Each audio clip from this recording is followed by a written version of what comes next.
All right, hey guys, welcome back. I have fan footage today, so thank you for sending this in. We will call you Fletch. He didn't give me his name, but this is Fletch, and this is the Kitchener Grand Prix, Canadian race. So I was decided to do commentary on this race because I was pretty impressed. This guy's strong. It's a Cat 3 crit and a little bit of wind on this course. And the notes he gave me, let's see, he says the two teams to look out for were the Bateman's racing team.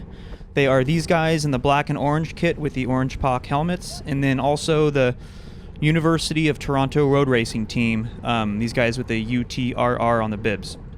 So other than that, he came with two teammates.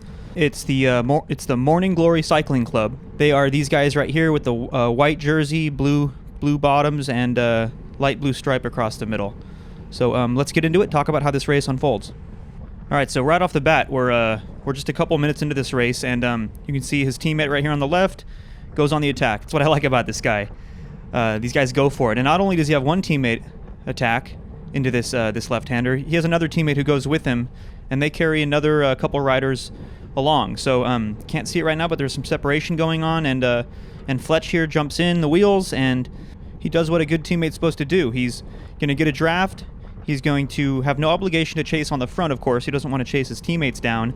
And in the event that one of the teams who misses it tries to close this gap and jump across to this breakaway that's forming, Fletch is going to be in the perfect position to follow it and get a free ride across to it, which is exactly what he does just a couple of Ks later. This guy from Bateman's race team, which is a team that Fletch pointed out right off the get-go as a team he needs to look out for, he decides to go across, and Fletch jumps on it. So this is really smart, and this is why it's so important to be in that position that I've talked about, that slingshot position. When you have teammates up the road, it's important. When you don't have teammates up the road, it's important. It's just the spot that you want to be. So you can see there's the group up there. Actually, I lied earlier. There's only 3 of them. He's got 2 teammates, though, and he probably could be taking this corner a little bit better, and he could be closing this gap. He should be on that wheel and getting maximum benefit from the draft. Back here, like 2-3 bike lengths, you're really not getting much in terms of draft. It looks like the Bateman guy knew that he was putting on a little extra gas, but they're gonna get across here, and we don't know what's going on behind. Well, you guys don't know. I know what's going on behind. There is a big gap. So it's a big effort here though. So he's come across, and now there's a break of 5, and he's got 2 teammates. I'm gonna pause it right here, because I just want to talk for a second about this situation. So he's made the break. That's awesome. And he's got both of his teammates in it. That's awesome too. But the issue here is it's almost too good, because these other 2 guys who don't have teammates, they're going to be looking at the composition of the breakaway, and they're going to say, look, I don't have any teammates. This other team, there's 3 of them. So I'm not going to do any work, and they're probably going to sit up. So if you're Fletch and Fletch's teammates, you might decide, hey, it's a good idea to commit to this, but it's probably going to be a 3-person time trial, and you're probably going to carry these 2 passengers with you. I mean, they might do work, but my guess is they won't. So you could commit to that, and if you feel like you have the firepower to pull it off, that's great. Go for it. I think probably the better option in this situation is to launch a counterattack, and that's exactly what Fletch does, which is an awesome move, because you know his 2 teammates are probably tired from being up there, starting the breakaway and being up there for a little bit by themselves. Fletch just goes for it, gives them a rest, and forces these other guys to chase. And what you're hoping for is kind of a reshuffle. You know, maybe you get another teammate up there with you. Hopefully you drop one of the other 2 guys that were passengers. And on a technical course like this, even though it's really early on, this is very doable. Like, a breakaway on a course like this is very common, at least in the district I race in, because what'll happen is you can take all of these corners, which some of these are pretty technical, basically as fast as you want. You can see Fletch is doing a good job here. He's taking the optimal lines. He's pedaling through the corners because he can just go outside, inside, outside, hit the apex of those corners, and he can just keep it really consistent, really smooth, and let the people behind kind of figure out, you know, how to take these corners like 4 riders wide, all inefficient, and he can just motor away on the front. Yeah, but you know, it's never that easy, and he eventually gets caught, and here comes the whole field. So what ended up happening is he broke away from the breakaway. The 4 riders that were behind, they eventually got caught by the peloton, and then the peloton eventually caught Fletch. But hey, this is still a good idea nevertheless, because his two teammates, they didn't have to do any work. The second that Fletch launched that counterattack, they were sitting in, and then even when they got caught by the peloton, they were sitting in some more. The one thing I would have liked to have seen right here is them to launch again, like the moment that Fletch was caught, or like the moment before, ideally, Fletch is caught, is they just counterattack right past him. And the reason being is, first of all, they've rested. Like they can't rely on Fletch here to stay off the front for the whole race. That'd be nice, but but that doesn't often work that way. And they have to anticipate that Fletch is probably going to fall back like he's doing right now because of that effort that he just put in. So you at least have to be up towards the front. I didn't see any of his teammates up towards the front. Here's one on his right now, but you got to at least be up there, because if all three of you have fallen back this far into the group, particularly on a technical course, an attack could be going off the front right now, and they would have no response. They would have no control over what's going on, and that's the dangerous part of the position they put themselves in right here. All right, so a little bit further into the race, and that is exactly what happens. They miss a breakaway. So this is going to force Fletch into doing this pretty hard effort to try to bridge across, and this is probably the biggest mistake they make in this race. And I'm being pretty picky, like I said at the very top, these guys are really strong racers. I mean, I can't believe this is a Cat 3 race.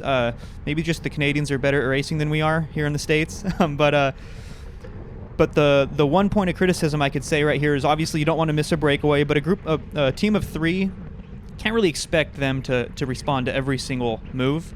But really what they should have done is, instead of Fletch using up some energy here, he should have had his teammates respond to this and try to bridge across, or at least chase it back, because one thing I forgot to mention right off the top is Fletch mentioned he's got a pretty good kick at the end of a race, and if you are kind of the plan B field sprinter, you don't want to be spending your energy like he is right now on the front, kind of just towing everybody back. And he did a pretty good job there to leapfrog in between these little chase groups. But yeah, this is a pretty big energy expenditure. I mean, I don't know about you guys, but 192 beats per minute, that's a lot for me. And now he's doing 800 watts out of these corners, and he gets painfully close. Like, they're right there. You can see them, and they're kind of disjointed up there too. But he just doesn't quite make it, and he sits up here for probably longer than he should have, I think. And he's doing a really hard effort. So he's up to 197 beats per minute now, 600 and something watts. And, oh man, he's so close.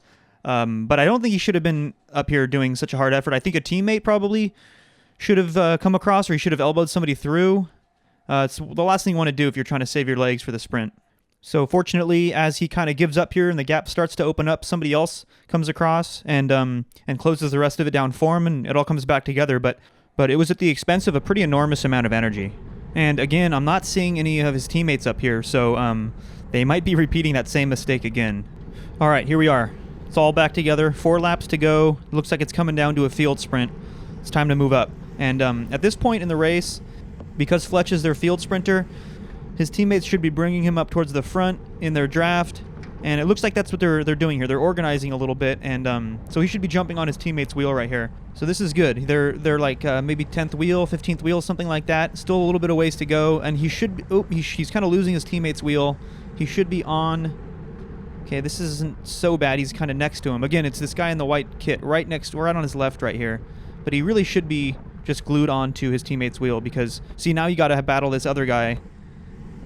And that's really the only thing that you should be focusing on, is staying on your teammate's wheel, and then it's up to your teammate to guide you up towards the front. All you should be worried about is just staying glued to his wheel, making sure you're not losing it, which he's doing right now. He's losing it. So it seems like he's still getting used to riding in a pack like this, especially towards the end of a crit. It can get a little bit chaotic, but that's a skill that I think just takes a little bit of time to learn. It's something that you adopt after doing, maybe 50, 60 crits, and you get better at it as you rank up. So here's another teammate on his left. So now they're kind of just disjointed. Like, they're wearing the same kits, but they're not really racing as a team right now. I think all three of them should be together, looking out for each other, benefiting each other. And they should be slowly moving up, finding ways to take really good corners, and moving up at those moments when there's a small slowdown, and really just getting Fletch into position for the field sprint. But it's tricky to do. You don't always know if you have a teammate on your wheel. So what we do on Team Teirun Elite, my team, is first we just try to know who's where, but you can't always look back and say, oh, that's my teammate on my wheel. So we rely on communication, and you'll hear a lot in the P12 ranks too. There's a lot of yelling. You'll see lead out trains forming in the last couple laps of a P12 crit, and there'll be tons of yelling, and there's a lot more chatter than people realize. You'll hear usually the sprinter at the back of each train is kind of the one who's quarterbacking things, telling people what to do, where to go, and yeah, you'll hear us do that on our team in the closing laps of a crit, sometimes even the last lap. Go, man, everything! Go! Go! Come on, Matt! Go, Matt! All right, so he's lost his teammates' wheels. He's kind of on his own now. He's taking this risky line through the barriers. You can see the guy in front of him got even closer on the Toronto team, and now he just finds himself on the inside. He's gonna get pinched off in this corner, and he's just taking bad lines now. He had to go up to like 1200 watts in that corner, and this is the result of being too far back. You see the riders at the front, they're all taking these smooth, consistent lines through all of these corners, and trust me, like I get myself in this situation all the time too. So I am not above making bad decisions like this in a race. I usually find myself too far back also, but he's really got to do something now because we're coming up to 1 to go. This is like 1.5 laps to go, and he is 30th wheel right now. This is no good. He's basically just has to immediately start pedaling, and I don't know how high his heart rate gets, but it's at 192 already. So if he's got anything left in the tank, now's the time. And check this out. So back section of the course, at the end of the straightaway, a little bit of a headwind, and this gap opens up, and he just moves up. He just makes up like 25 places right there, and he finds himself right up towards the front at a very small expense and energy. So guys, take notes. That was pretty baller. Like, he just moved up. Basically everyone else was on the brakes, and he just kind of kept pedaling, kept it real smooth. And now check it out, third wheel. It's almost too far to the front now because well, now he's taking the front. I don't really know why he's doing that, but I think the ideal position here is like third, fourth wheel, especially if you have some of these Toronto guys in front of you who are probably going to keep it fast for their sprinters behind. And check it out. Now he gets to take these corners, hit the apex, go through them. Oh, he's just leaving these gaps open a little bit, and it doesn't seem like much, but I'm telling you, if you do this at really critical moments of the race, it costs you a lot. And okay, so now bell lap. Here we go, guys. Last lap. This rider, I'm not sure what team he's on, but he just rolled off the front. I know it wasn't a Toronto guy. So right now Fletch is banking on this Toronto guy in front of him to close down this gap.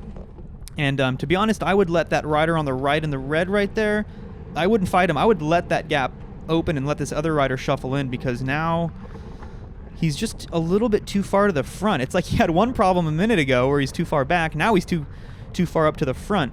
So he's got to close this gap down now. He's got to get on that wheel. At least he's taking good lines through these corners, but he absolutely has to be in this guy's draft. And I think this Toronto guy, let's see, I think he's going to probably be doing this for a teammate. I don't think he's going to just lead out Fletch here.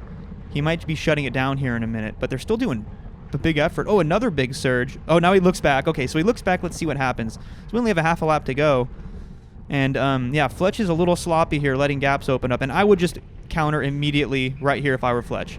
With 2 corners to go, like I've said before, guys, the sprint is often for the last corner. So he's got to sprint immediately right now. 250 watts is not enough. Go, dude. Go, dude.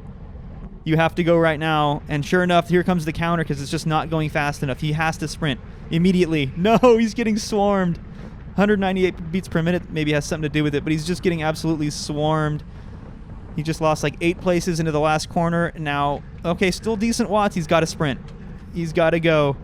Now he doesn't have the wheels, and man, Toronto just set it up beautifully. That guy that counterattacked first into last corner is going to win it by a country mile, and sketch finish there, but still a decent sprint that our boy Fletch here popped off. But man, if he just would have been first or even second through that last corner, I think it would have been a much different story because he still had a decent sprint. So Fletch and your Morning Glory Cycling Club teammate bros, hey, I appreciate you guys sending me this footage, and thanks for watching, guys. As always, hit the like if you liked it, the dislike if you didn't, and subscribe if you haven't already. It's free. Thanks, guys. See you at the next one.